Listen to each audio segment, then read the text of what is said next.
Hace mucho que viene nombrando el nuevo orden celular, nuevo orden de las siglas. Ahí tenés una cosa. Y esto no es más complicación. Por su secretismo, hay quien cree que este club elitista no es otra cosa que un gobierno mundial en la sombra.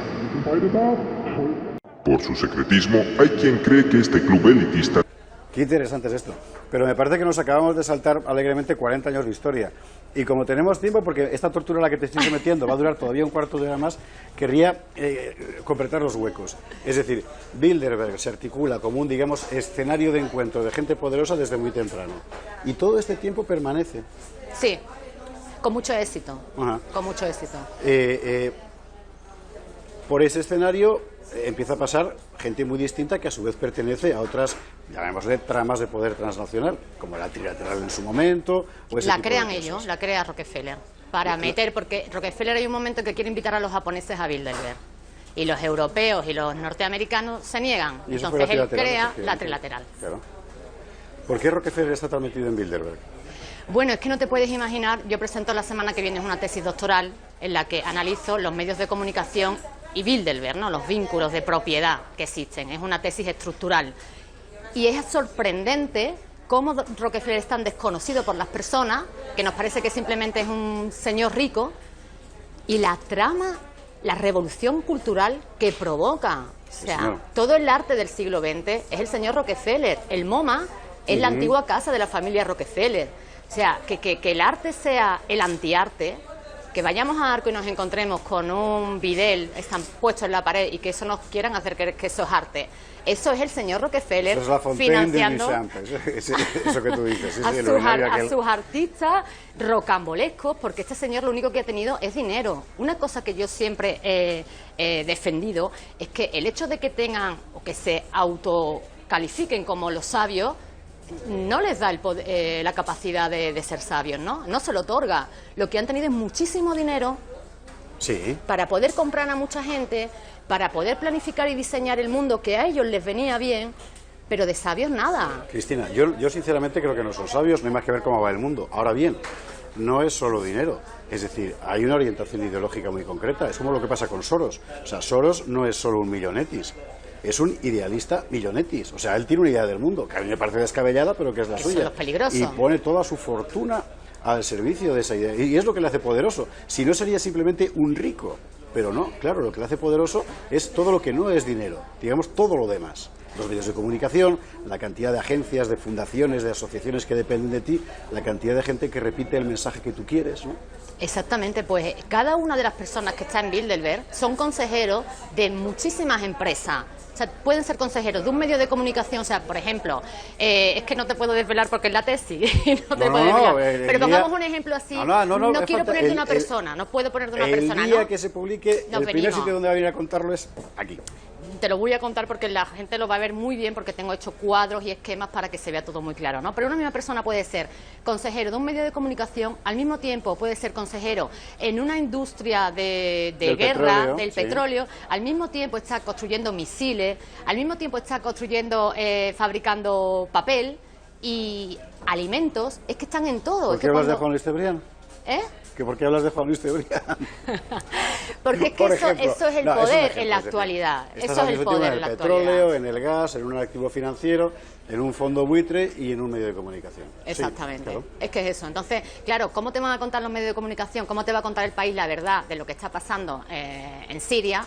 Cuando él tiene intereses en el petróleo, en la guerra, en que la guerra pare o la guerra continúe, no Vale, te lo va a contar acabas de nunca. contar dos cosas que van convergiendo poco a poco como en una especie de gigantesco lago al que van llegando los ríos. Uno, el hecho de que el mensaje ha dejado de funcionar, por así decir.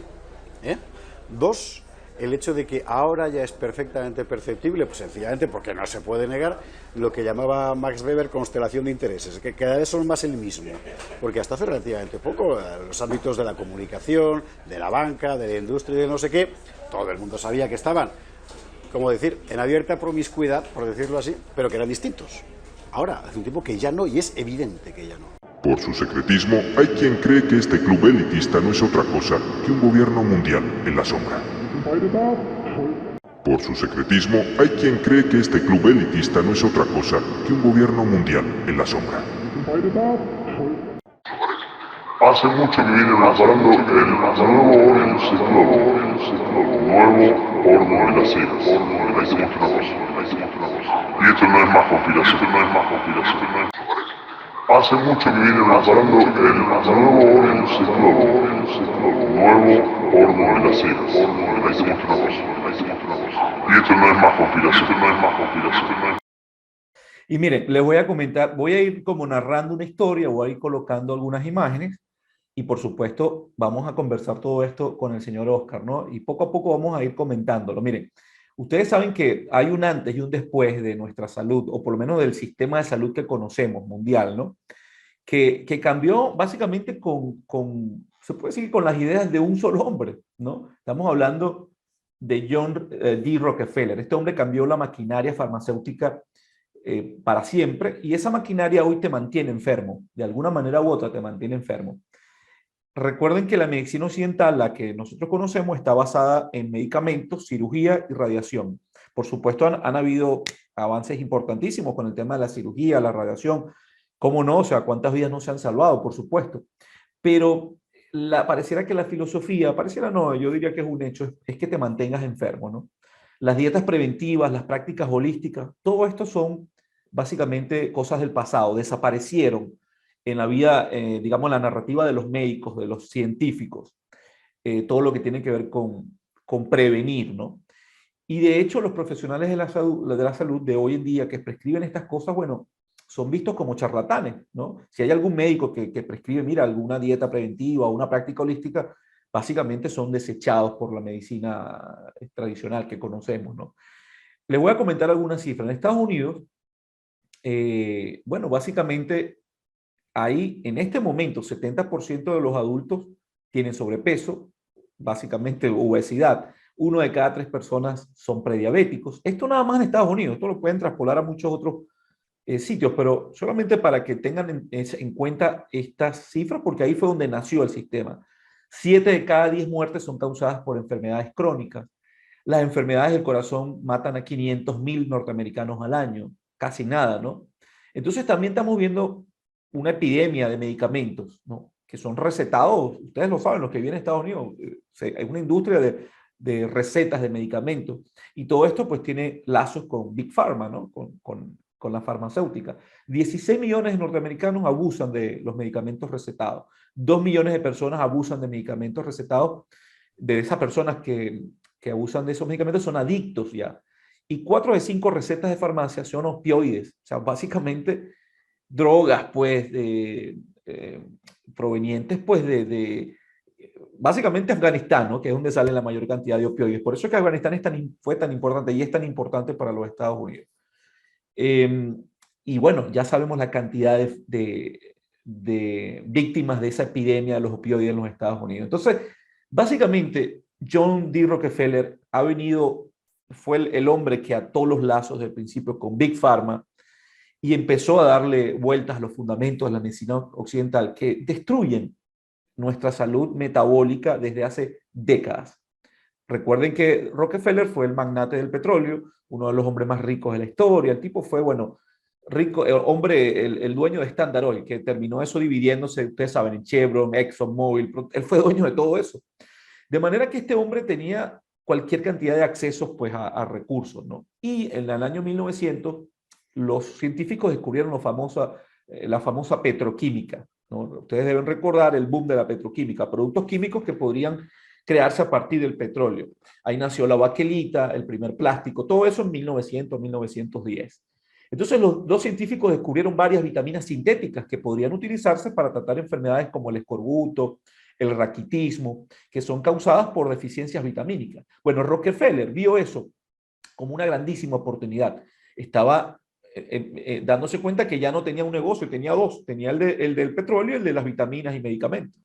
Y a partir de ahí cambió básicamente su estrategia, ¿no? Y ya no solo era monopolizar la industria del petróleo, también se quería ir por el tema de petroquímicos y por supuesto el tema médico en este caso. De manera que este hombre ya compró una compañía, digamos, manufacturera de medicina en Alemania, la IG Farben, y ahí empieza, pues, por cierto, esta compañía le suministraba en la Segunda Guerra Mundial productos a los nazis, ¿no? Ese es otro cuento. Lo cierto es que este hombre empezó a ver como competencia a lo que era en ese momento, señor Oscar, era parte de lo más importante de la industria médica, que eran las medicinas naturales y herbales. Eso era básicamente lo más popular en ese momento. La gente resolvía sus problemas con medicinas naturales y herbales. No estoy diciendo una fractura, estoy diciendo quizás un problema de azúcar en la sangre o qué sé yo, los problemas que son los más comunes, ¿no? De repente algún problema de fatiga. Eso es lo que recetaban los médicos, medicinas naturales y herbales. Pero eso se convirtió inmediatamente en la competencia de Rockefeller. Y entendió que esto había que destruirlo. ¿Cómo lo hizo? Bueno, básicamente se unió con Andrew Carnegie y contrataron a un hombre llamado Abraham Flexner y empezaron a hacer un trabajo por los Estados Unidos, viajando a todas las escuelas de medicina, y ahí empezó el famoso lobby de las fundaciones, entre paréntesis, en este caso de las fundaciones Rockefeller y las fundaciones Carnegie, a las grandes escuelas de medicinas, que cambiaron ya de manera dramática durante, esto claro, esto fue un proceso largo, pero lo hicieron hasta el sol de hoy. De hecho, estas fundaciones siguen entregando, bueno, ya no las fundaciones, las farmacéuticas siguen entregando los recursos a las grandes universidades y a las escuelas de medicina. Básicamente, ¿para qué? Para cambiar la orientación del tema herbal o de medicina holística a lo que se supone quiere la industria Rockefeller, que es la prescripción básicamente de medicamentos. En ese momento, productos de la petroquímica, y ahora básicamente Big Pharma. Pues, ya sabemos, opioides, químicos, etcétera, etcétera, ¿no? Entonces, a eso llegamos hoy. Llegamos a una industria donde, bueno, no hace nada si no hay enfermos. Y parte de ese sistema pasa por lo que comes, ¿no? ¿Qué puede aportar? Yo sé que usted tiene años leyendo esto, mi estimado, y criticando esto, ¿no? Y